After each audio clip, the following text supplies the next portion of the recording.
మంథనిని అభివృద్ధి పథంలో నడిపిస్తున్నామని, పెద్ద ఎత్తున నిధులు తీసుకువచ్చి మరింత అభివృద్ధి చేస్తామని మంత్రి శ్రీధర్ బాబు చెప్పారు. పెద్దపల్లి జిల్లా మంథనిలో మాజీ స్పీకర్ స్వర్గీయ శ్రీపాదరావు వర్ధంతి కార్యక్రమం నిర్వహించారు. శ్రీపాదరావు విగ్రహానికి మంత్రులు శ్రీధర్ బాబు, అడ్లూరి లక్ష్మణ్ కుమార్, ఎమ్మెల్యేలు మక్కన్ సింగ్, విజయ రమణారావు పూలమాలలు వేసి నివాళులు అర్పించారు. స్థానిక శ్రీపాద కాలనీలో కొత్తగా ఏర్పాటు చేసిన శ్రీపాదరావు విగ్రహాన్ని మంత్రులు ఆవిష్కరించారు. కూడా పేదవారికి ఇళ్ల స్థలాలు కల్పిస్తే ఆ పేరు నేను నా కుటుంబంలో పెట్టుకోలేదు. ఆ పేరును ప్రతిపాదన చేసింది ఈ ప్రాంతానికి సంబంధించిన ప్రాంతవాసం. నేను పెట్టుకోవాలంటే రోజు కోటి పెట్టుకోవచ్చు. ఇప్పుడు ప్రభుత్వంలో ఉన్నా, గతసారి ప్రభుత్వంలో ఉంది. ఈ రోజు పెట్టుకుంటే కాలనీ బోర్డు కూడా మార్పు చేసే కార్యక్రమం చేసిన ఆయన కూడా వాళ్ళని ఏమంటలేదు.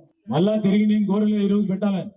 ఈ కాలనీ వాసులు అందరూ కూడా అనుకుంటే, నేను చెప్పిన మీరు అందరూ అనుకుంటే పెట్టండి, పెద్దలందరి చేతుల మీద చేస్తామని చెప్పినాం. అది అందరు మీ బాధ్యత.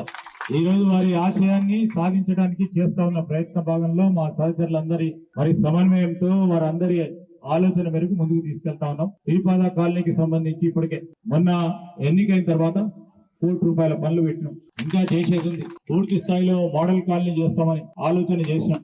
మొదటిసారి ఎన్నికైనప్పుడు ప్రతిపక్షంలో ఉండి, తెలంగాణ రాష్ట్రం వచ్చిన తర్వాత మళ్ళా ప్రతిపక్షంలో ఉన్నాం. మళ్ళా ఈసారి ప్రభుత్వం కాంగ్రెస్ పార్టీ అధికారంలోకి వచ్చిన తర్వాత రేవంత్ రెడ్డి గారు ముఖ్యమంత్రిగా, ఈ రోజు నేను మంత్రిగా, ఈ రోజు ఈ ప్రాంతానికి సంబంధించిన అభివృద్ధి కాంక్షించి ముందుకెళ్తా ఉన్న తరుణంలో ఒకటి తర్వాత ఒకటి చేసుకుపోయే ప్రయత్నం చేస్తా ఉన్నాం. అభివృద్ధికి నిర్వచనం ఇవ్వాలనే ఆంక్షతో పోతా ఉన్నాం. టిఆర్ఎస్ పార్టీ ప్రభుత్వం 10 సంవత్సరాలు ఉండే ఇక్కడ, 10 సంవత్సరాలు. మళ్ళా ఈ రాష్ట్రం వచ్చిన తర్వాత మన ప్రభుత్వం వచ్చి 2 సంవత్సరాలు.